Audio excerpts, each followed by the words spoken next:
Hi, everyone. Welcome to the Contemporary Theater Company's production of The Box, the virtual edition. I'm really excited to present this show to you today. This show was written by and is starring Miles Martin, who is a beloved member of our Contemporary Theater Company ensemble, and it was directed by Ryan Seacack. The show was originally presented as part of our abbreviated Springboard season from 2020, but it was presented live on stage at the theater back in 2020.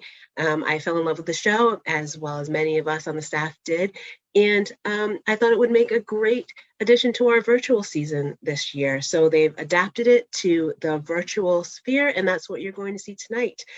We love to foster new work here at the Contemporary Theater Company, so it's really great to see a show that was originally created in live form, sort of transition into virtual form, and see where it goes from there.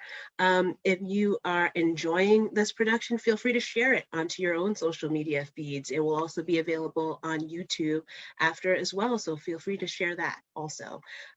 We also have some more new work coming up next week. We have a brand new, fully improvised show called Whatever Fate Decides. That's next Friday, March 26th at 7 p.m. So check that out.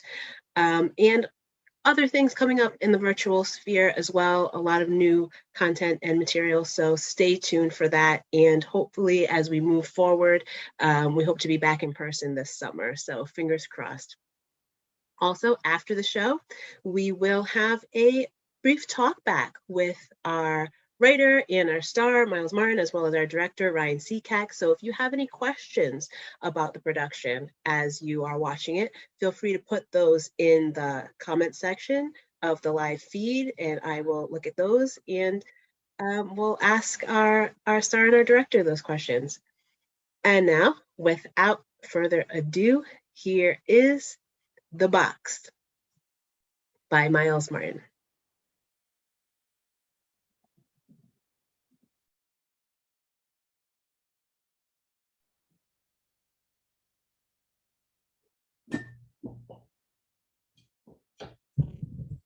Is this thing on? Okay, I think we're cool. It ain't right. It ain't right being locked up in a box. Nothing between you and the rest of the world but a camera.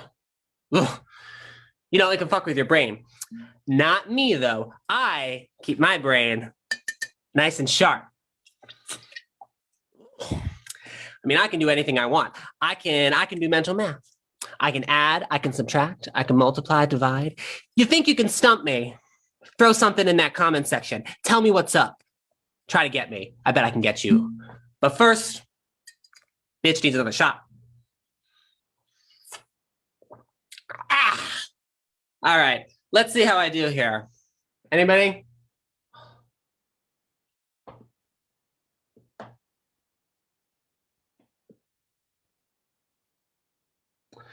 Well, I ain't seen nothing. Y'all people suck. I can still read a bitch. So don't you better mess with me. That's all I'm saying. There's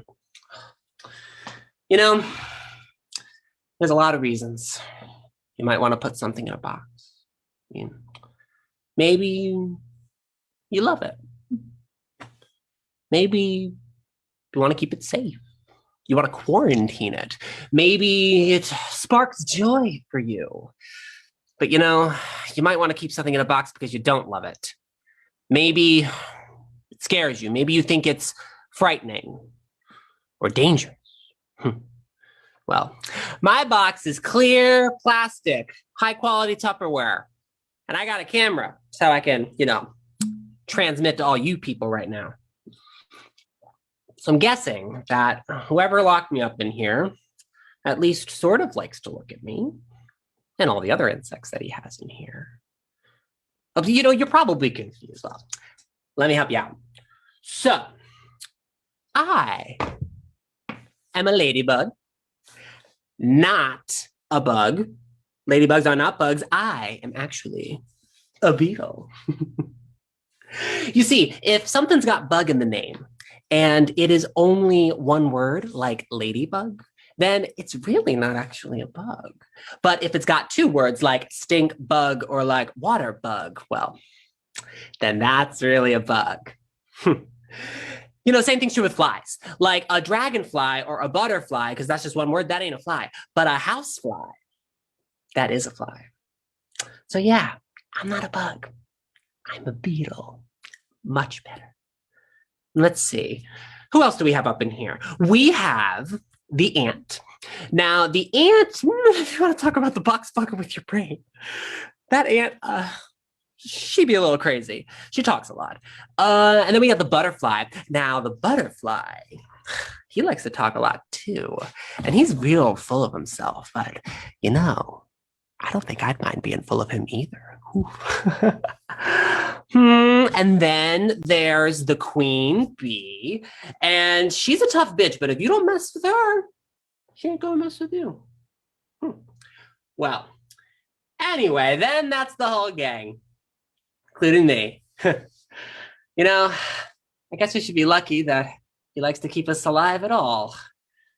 Most insects don't live very long in a box. Well,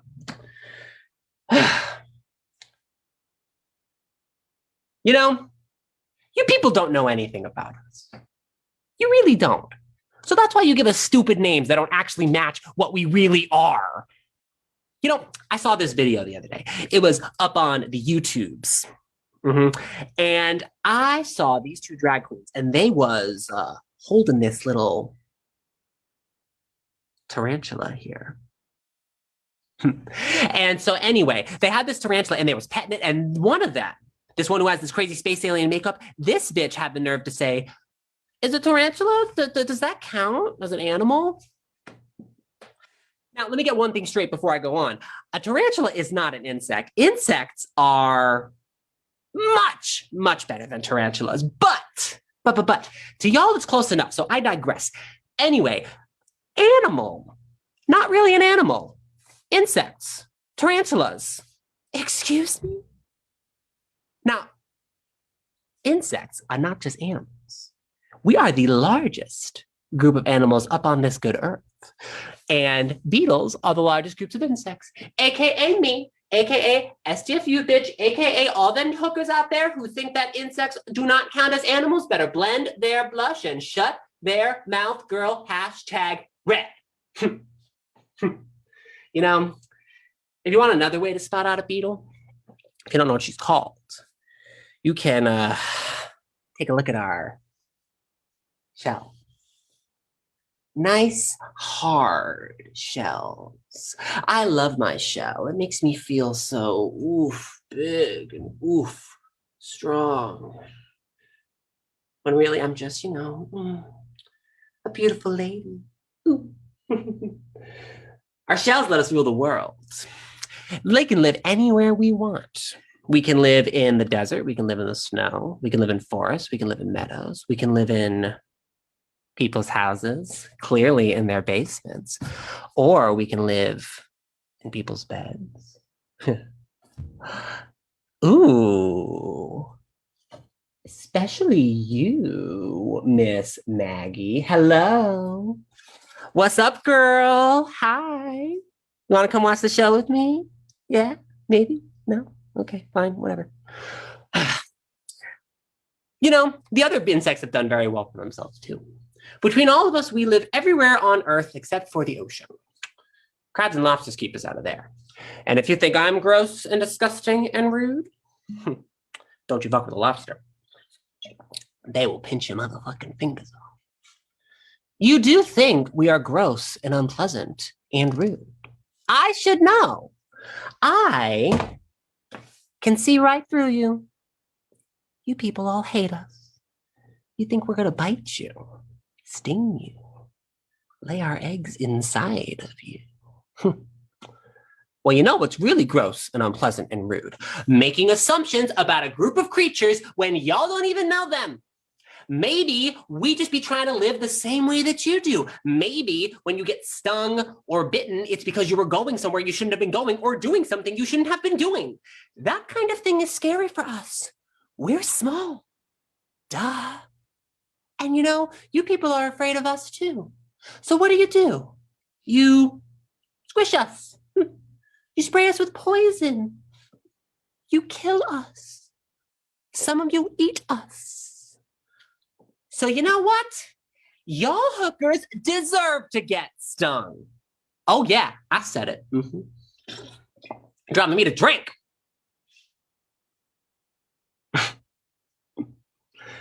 Okay. I get it. A little bit. I do. I mean, insects been fucking with y'all for thousands of years. I wonder if anybody online tonight is old enough to remember the Black Death.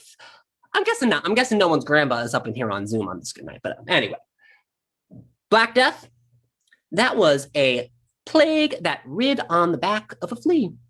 And there's all kinds of stories in the Bible about plagues of locusts coming in, streaking up all the plants, eating the whole landscape. Blah, blah, blah, blah, blah, blah, blah. Well, let me ask you something. I'm going to say this very slowly. Do I look like a motherfucking flea to you? Huh? Do I look like a locust? Do my arms look fat to you?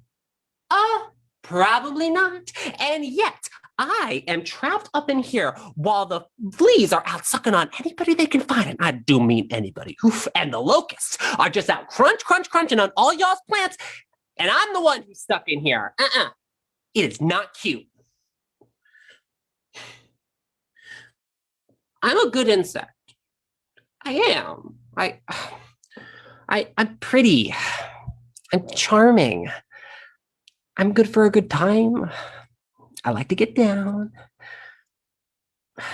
So it's not fair. It's really not fair that I get stuck in here.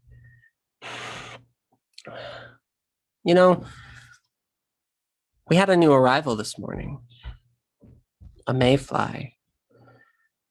Poor little thing doesn't know what he's getting himself in for. I'm guessing you wouldn't recognize that either. A mayfly, it's only got one word, so it's not really a fly. Boo-hoo. It is really sad. I mean, genuinely, for a moment, it's sad. I mean, what's the point of your life if all you end up seeing is the inside of some high-quality Tupperware box? I'm starting to wonder that one myself.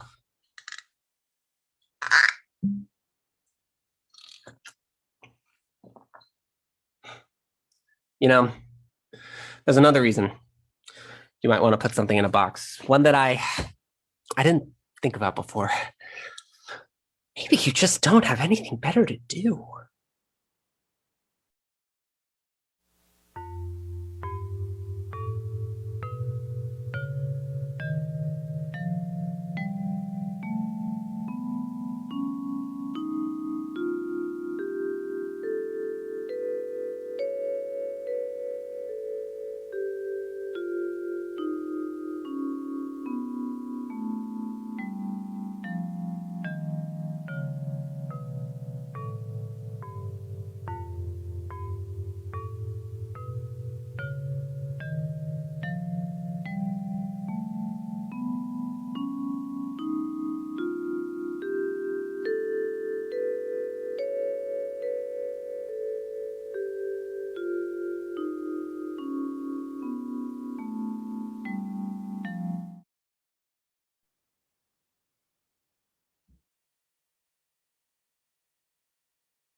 Excuse me? Yes? I would like to leave. Excuse me? Yes? I would like to leave. Excuse me, yes, I would like to leave. Silence. Silence. Silence.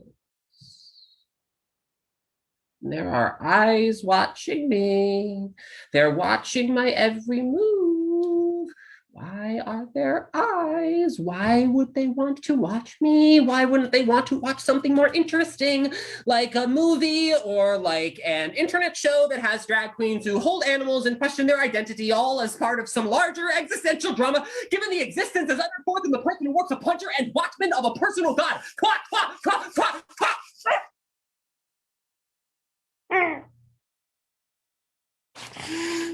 Oh, fuck. I see you. I see you. Who are you? Can you get me out of here? Please, please, please, please. Oh dear, oh God, oh dear, oh God, oh dear, oh God, oh dear, oh God, oh dear, oh God, oh dear, oh God, oh no, oh God, oh dear, oh God. How am I ever going to get all of my work done? The work of an ant is never done. I have to keep the aphids clean. I have to keep the aphids safe. I have to tend the aphids. I have to keep the aphids clean. I have to keep the aphids safe. I have to tend the aphids. I have to collect the phloem that they collect from the leaves, and I have to transfer the honeydew, and I have to transfer the honeydew to the larger workers that carry it back to the nest. I have to transfer it to the larger workers that carry it back to the nest so that it can get to my mother.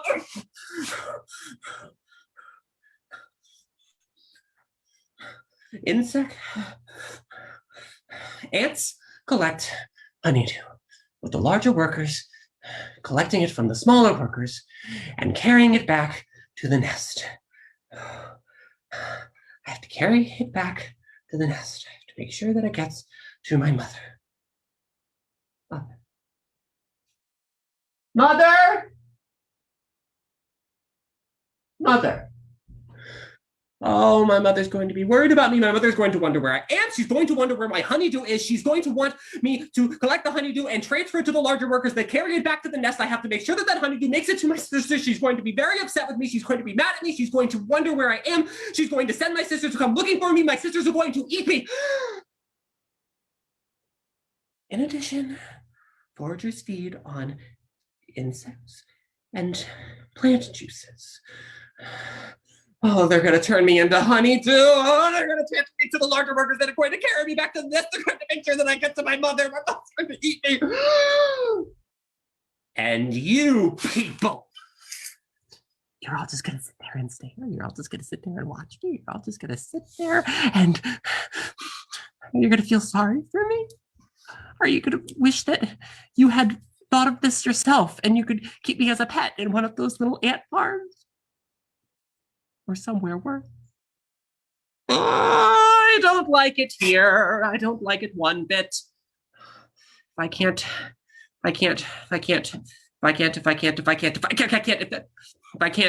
work, I'll die. If I can't shop, I'll die. If I can't socialize, I'll die. Do you not realize that? Or do you just not care? Why are you doing this? Is it for posterity? Is it for shits and giggles?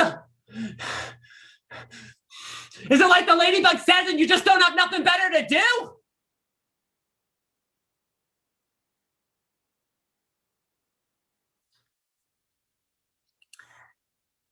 Do you want to go out sometime? Do you want to go on a date? Do you want to eat in a restaurant? Do you want to go see a play? Do you want to go to a club and get all sweaty and dance? Do you want to have sex? Or is it really like the ladybug says and you just don't have nothing better to do? For reasons unknown, but time will tell. For reasons unknown, but time will tell to shrink and dwindle in spite of the tennis. For reasons unknown, but time will tell. Unfinished. Unfinished. Silence. Silence.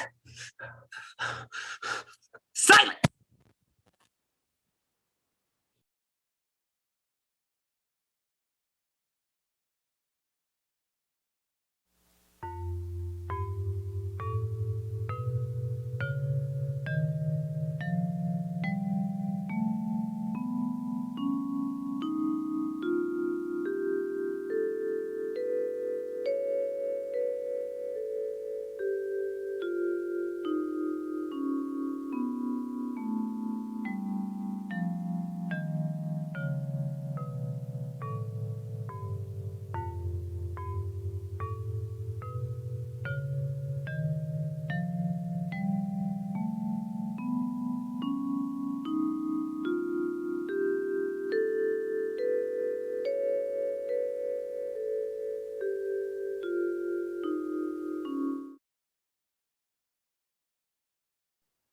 Hmm.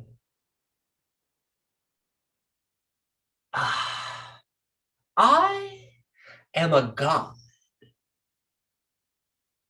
I have defied the odds. I was not meant to be here, but I am. I am invincible. I am immortal. And I am gorgeous. Do you like what you see?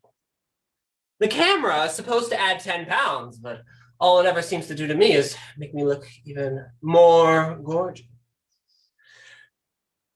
Your people. You people have it all backwards. Men are so boring and elegant.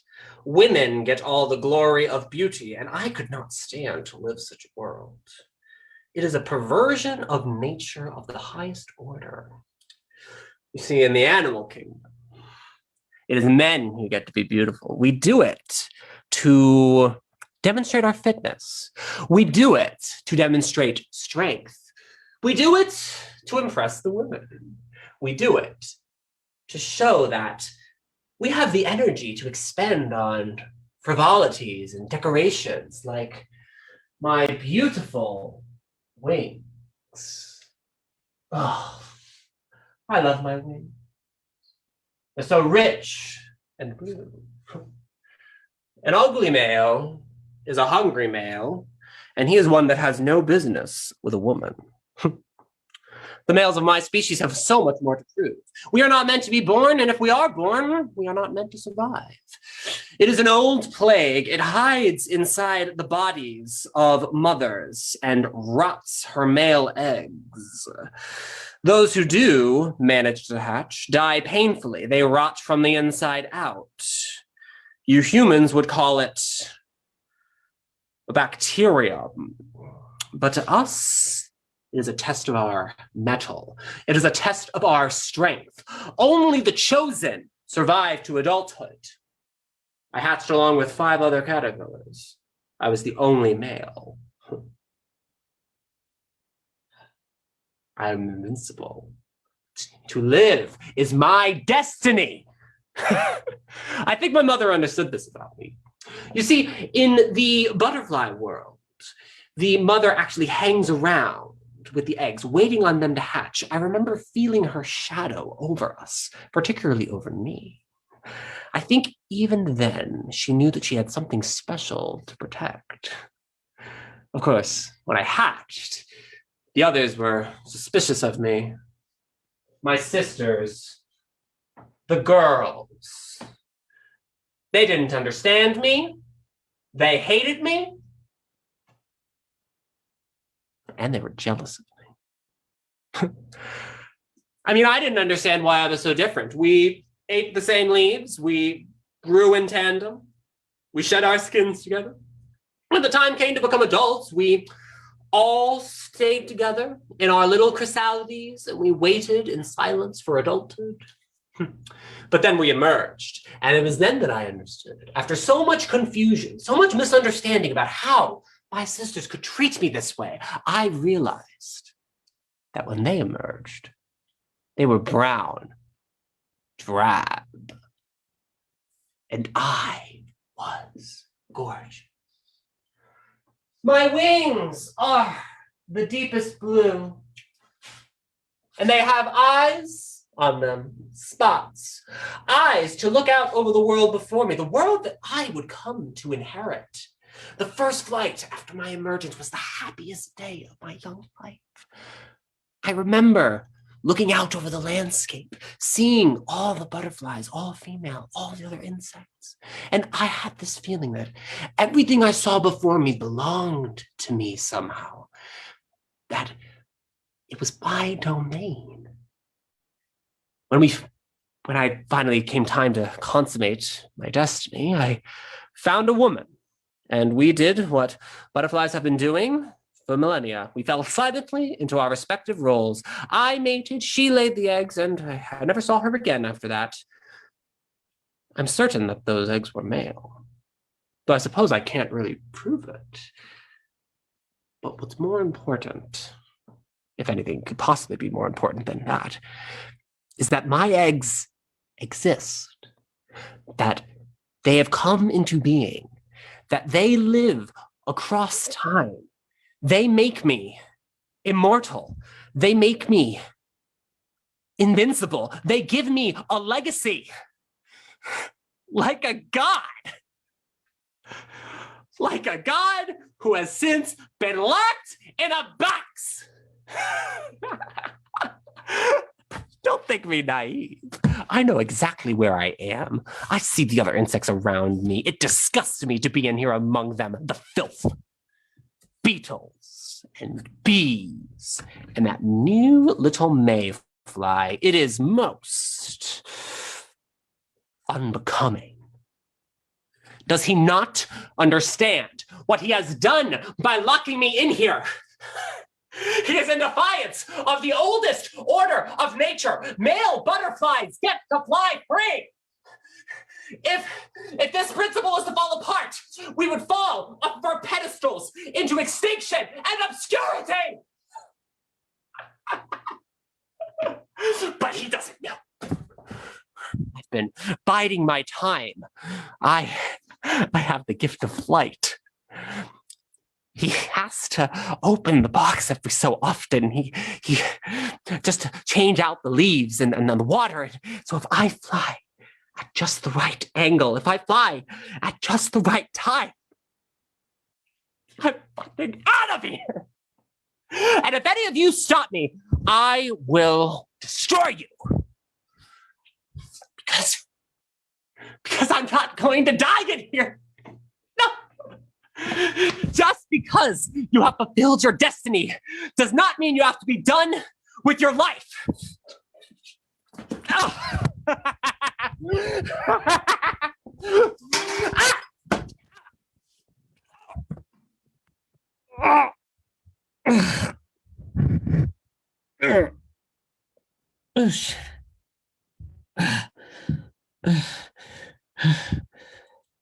Oh, what's the point of being immortal if you end up dead in a fucking box?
You know, it's rude to stare. It's much better to say hello. Hello.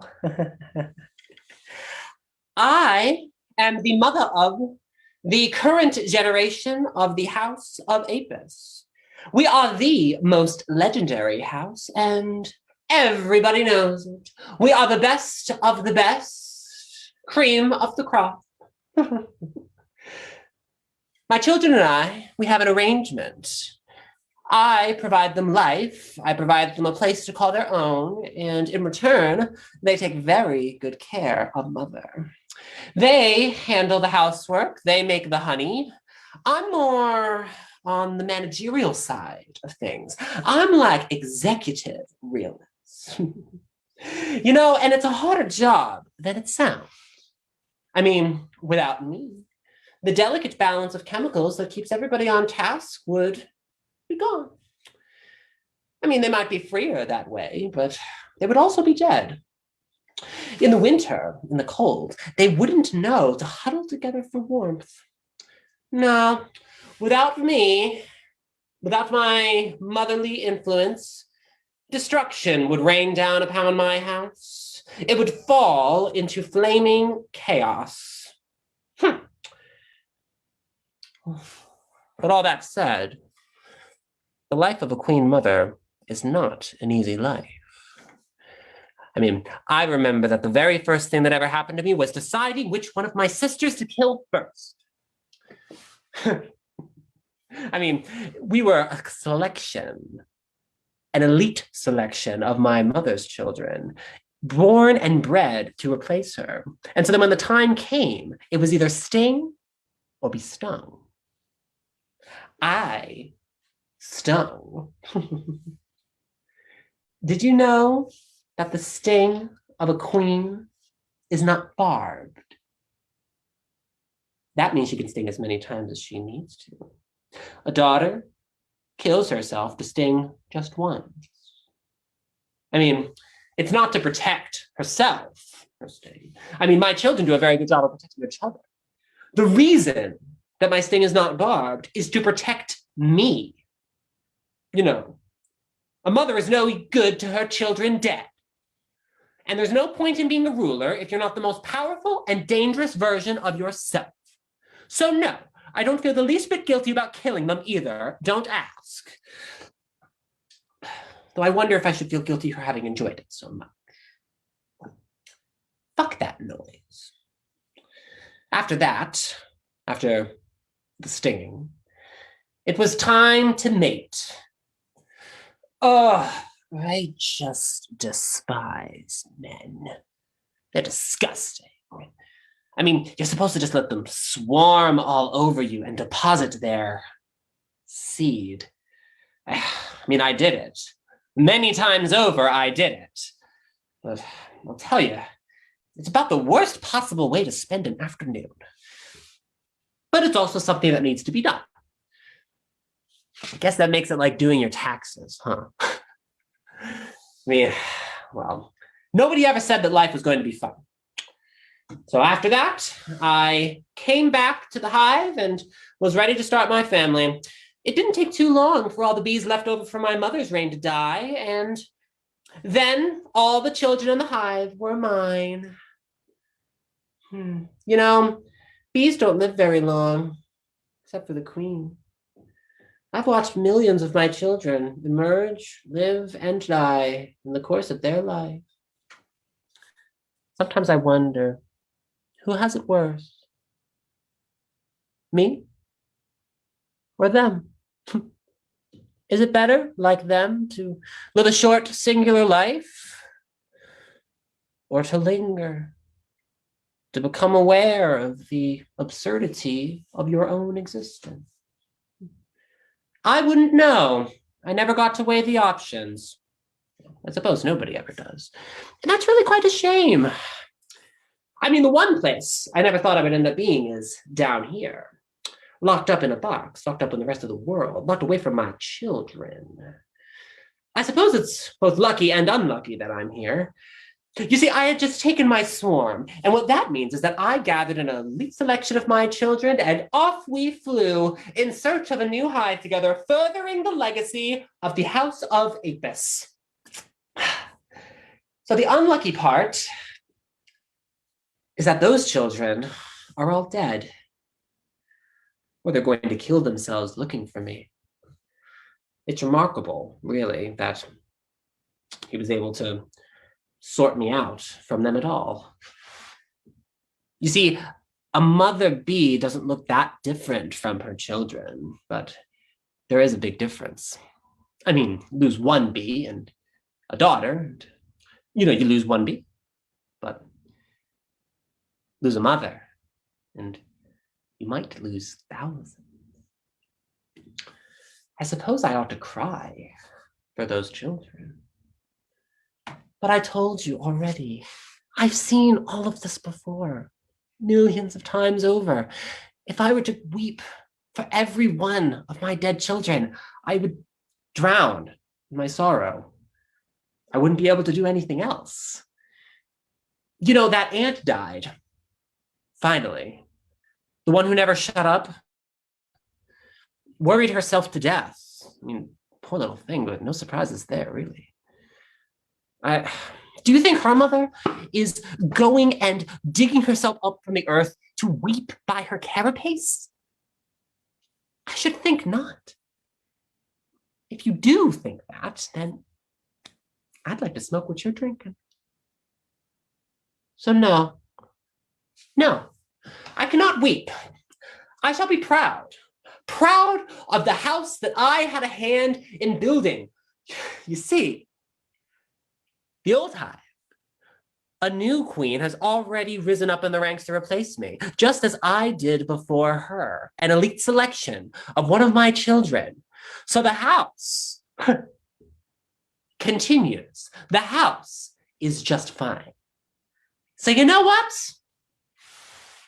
You can do whatever you want to me, you fucking ape. You can kill me. You can kill my children. But you cannot kill the House of Apis, the most legendary house.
To transform the leap in life to a gait.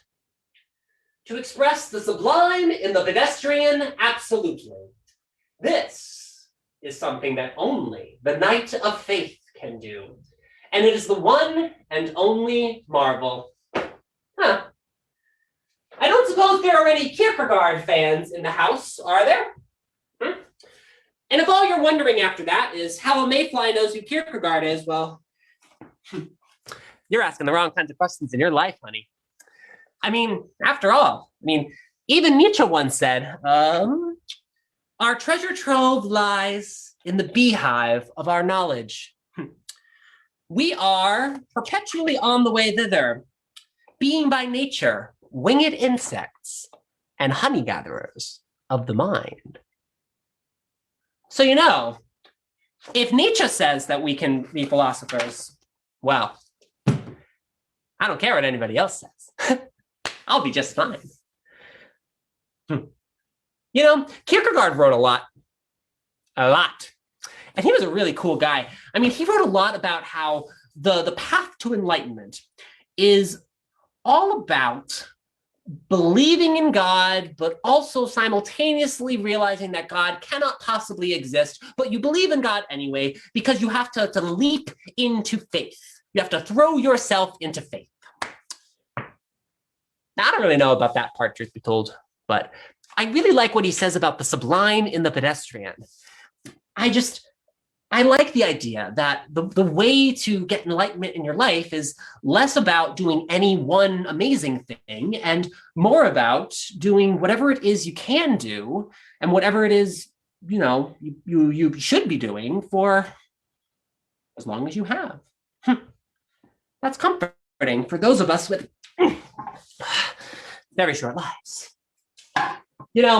People think that mayflies don't live very long, but they forget about our bottom-feeding youth.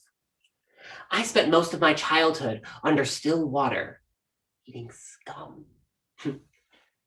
I had these ferocious jaws back then, just huge. I mean, of course, now my jaws really aren't much good for anything other than talking to you. Can't really eat anymore. Well, it was a happy little life down there on the lake. I had lots of brothers and sisters and cousins to all play with. A lot of them got eaten by fish or frogs or whatever else. Fun fact about that. Did you know that the lure that people use when they fly fish, a lot of times it's actually shaped like a nymph in the water, like we were. It's not actually a fly that, flies.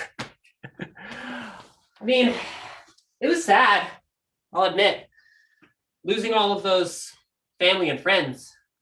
But I don't know, because there were so many of us, it was just sort of something we kind of came to expect. And we really thought very highly of those who had died. We kind of thought of it like an honor.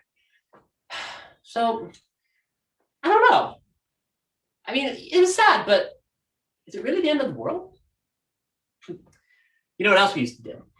We used to do a lot of talking, gossiping, the way young children discuss sex on the playground. I feel like young creatures of any sort have this kind of intuition and understanding about the important things in life.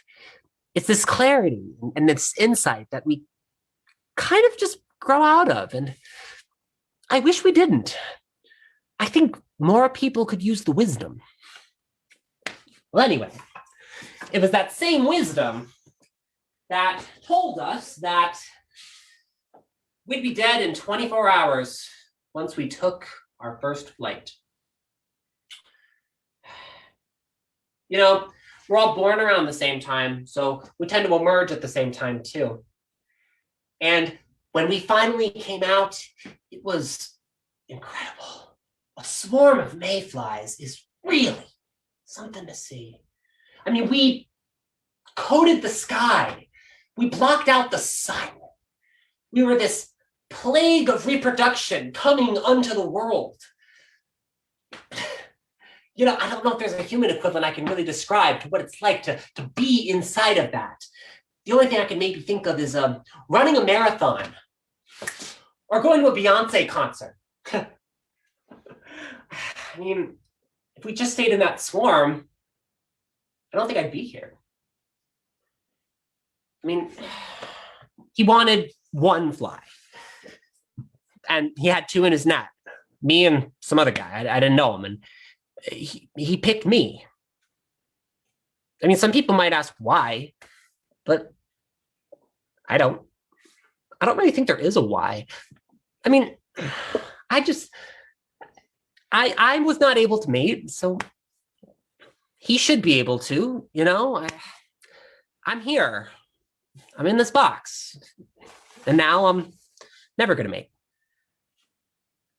That's why my jaws don't work.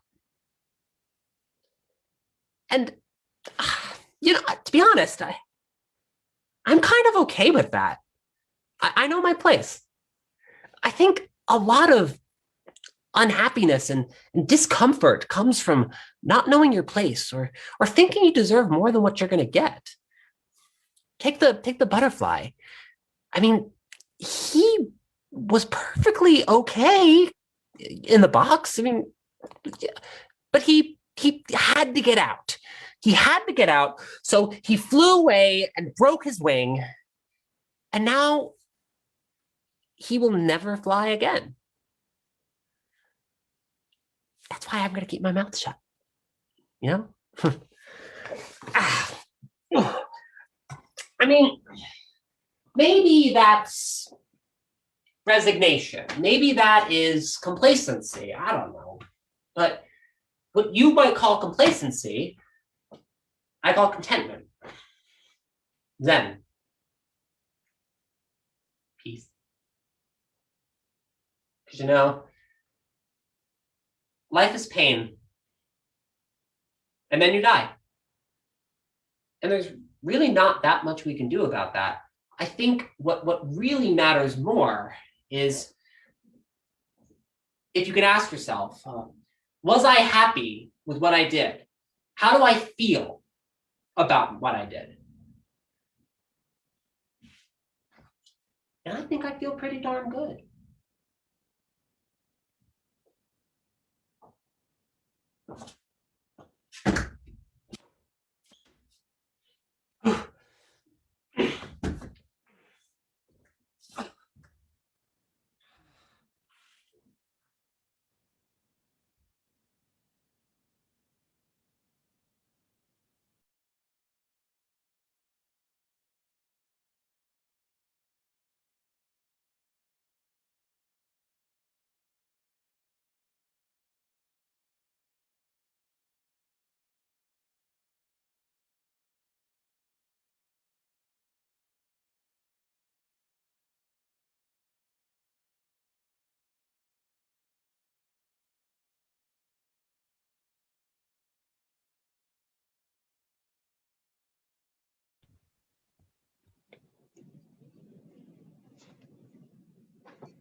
Hey, Miles, congratulations. Well done. Hooray! It's over. We did it. We did it. Good job. Thank you. Take a breath. Take a moment. Take a drink. It's just water, everybody. It's just My grandma water. was shocked when she saw it. But very well done. And great job, Ryan, for ushering that in. That's great. Thank you. So yeah, I'd love to ask you a couple of questions. We have the creative team of the box here, so why not? I love new work. I love pulling back the curtain on the artistic process and how these things come to be. So I'd love to talk to you about it a little bit. So for folks who don't know, they might remember Miles from performing with us on stage, and you're a visual artist as well. But you also have a scientific background. This is what you have studied. Can you talk about that a little bit? Yeah, so I mean, I started off, for some reason, I thought that my dream in life was to be like a molecular biologist when I first started college, which is like a great thing to be, but it wasn't really for me. So I kind of bounced around through some different majors. I was a theater major for a while, but dropped that. And eventually I sort of settled into biology, but not the like fancy Bachelor of Science track that like the pre-med kids do. I was in the Bachelor of Arts track where they made me take a relatively small amount of actual biology classes and gave me a very wide berth to take all sorts of other different things. So then that kind of led me to trying a whole bunch of different things, including taking a lot of entomology. I was like taking graduate level entomology classes because there isn't much of it's a really small department. So there's not like you can't take 6 undergrad classes in entomology. I kind of ran out of stuff.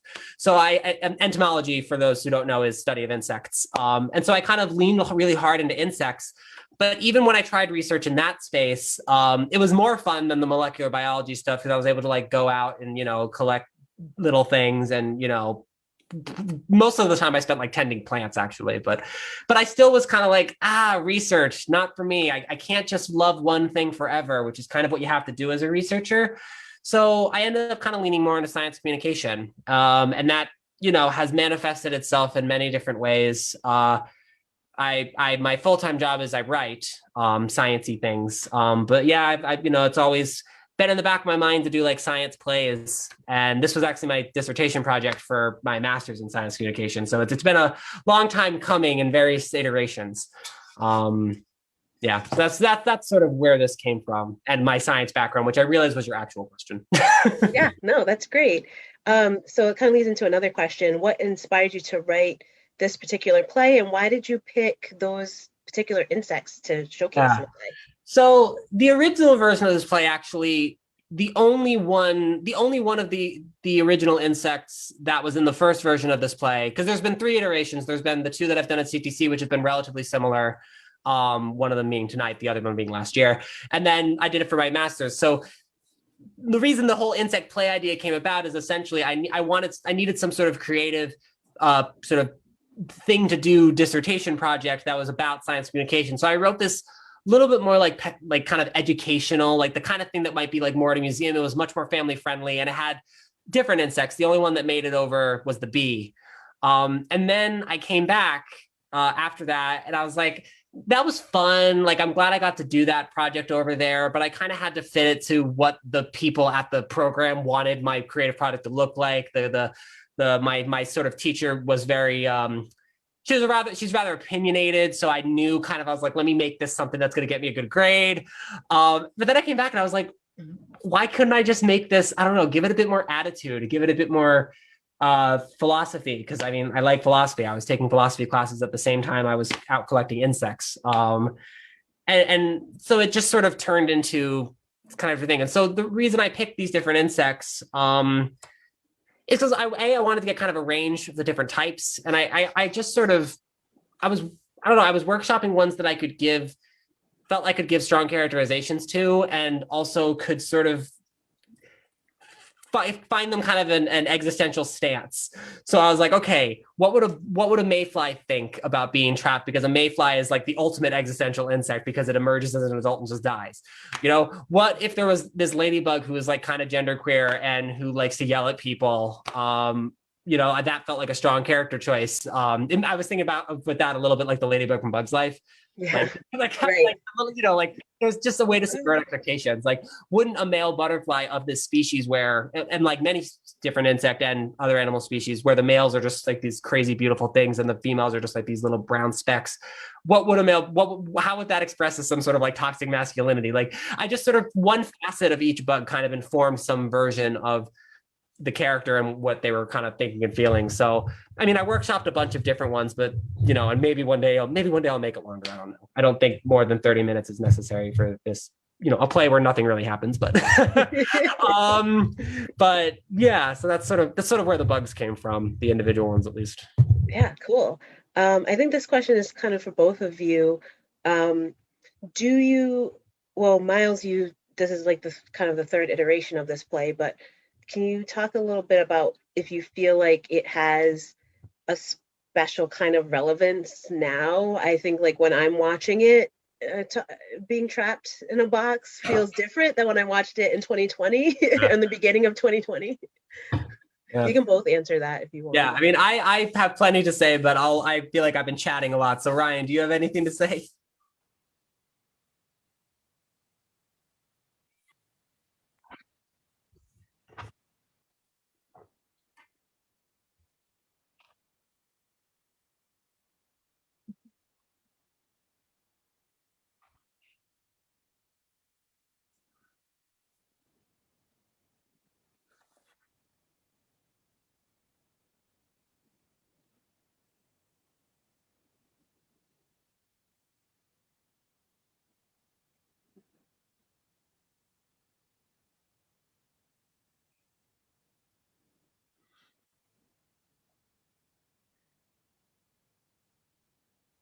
Mhm.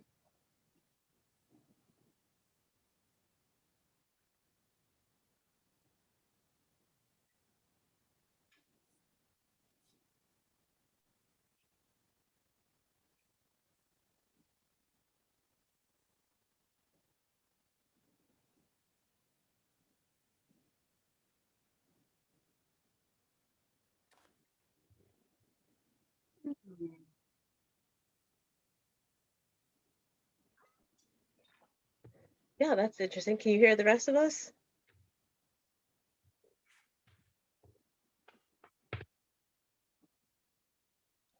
Yeah.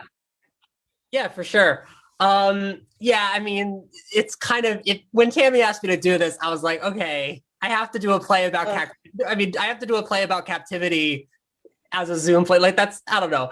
I don't necessarily, one of the challenges I think a lot of theater makers are encountering is that everybody wants to keep doing stuff, but it's some things are almost like it's tough to find ways to like make things that worked well in certain spaces like work in other ones. This one I feel like was kind of like, other than maybe figuring out how to make it look somewhat like there could be plastic behind me, that was kind of the biggest barrier. Everything else was like, wow, this play is like kind of made to be a Zoom play during a pandemic.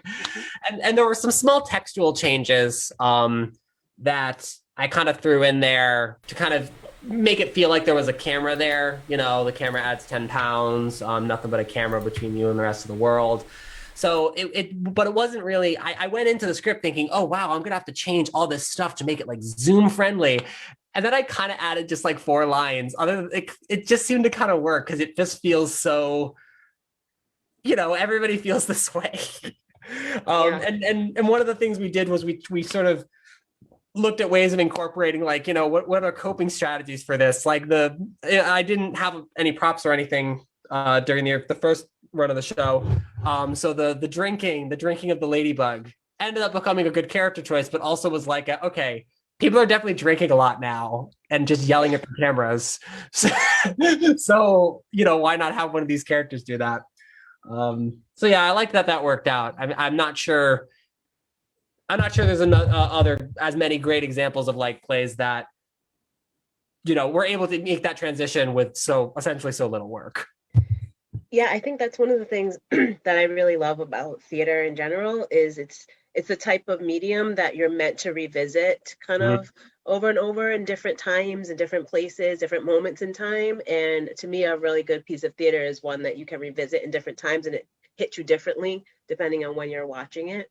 Yeah. And so I really have enjoyed that aspect of this, kind of adapting it to the Zoom. That's really good. I really enjoyed it. I will ask one last question. So this has a little bit of personal relevance for me, but so you just studied entomology. You enjoy insects, bugs, those type of things. I am a person who is very afraid of bugs and insects. And I know a lot of people who really love bugs and insects, and I can appreciate them, but I still am very afraid. So is there anything you, as a studier of bugs, as a lover of insects, can say that might help people like me be a little less afraid and trepidatious, or why you find them so interesting? Well, the first thing I'll say is that don't be like, being afraid of bugs is not your fault. It is an evolutionary mechanism. We are evolutionarily designed to be afraid of bugs because they are there, because they, you know, they represent you know, things that are unknown. I mean, they spread diseases. I mean, we've almost been programmed to kind of be like, they're terrifying.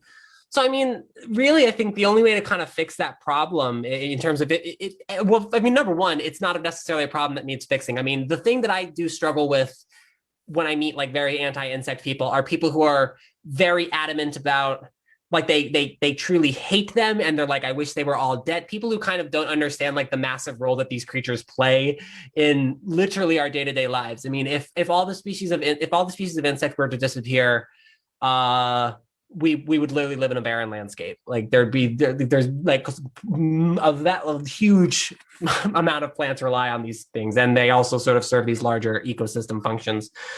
So I mean, I think that sort of being able to like accept, like, okay, maybe I don't necessarily want to touch these insects or anything, but I can still sort of learn to appreciate them. And then I guess if someone was saying, I'm afraid of insects and I would like to become less afraid of insects, find someone who likes them and have them show them to you, because I think people are tend to be afraid of insects because they think that whatever is going to bite them, but a huge number of insects literally could not bite you if they wanted to. So, you know, but having somebody who's sort of with you to be like, to like take it away if it's too scary, like it's like, here's the praying mantis or whatever, and you know, you decide, no, I couldn't. You could at least still occupy the space with it and like maybe take a closer look at it when you're in an environment. So I think that is probably better than like just like looking up scary insect videos and trying to like toughen yourself up. I don't know. And then just, I don't know. I mean, there's also a lot of great insect documentaries out there. I mean, David Attenborough has made several because he's a particularly, I don't know, he likes insects. And a lot of them, that's actually a David Attenborough documentary partly inspired this play, because one of the insects that got cut from this version was one whose story I sort of plucked from the one of the episodes of Planet Earth or Life or something.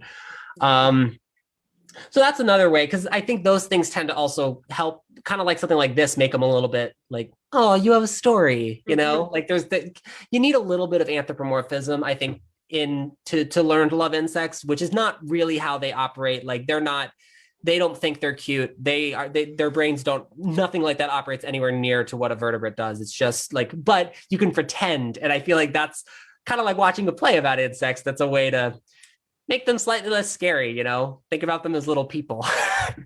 Absolutely. All right. Well, thank you so much, Miles. Thank you, Ryan, for both directing the show and running the stream today.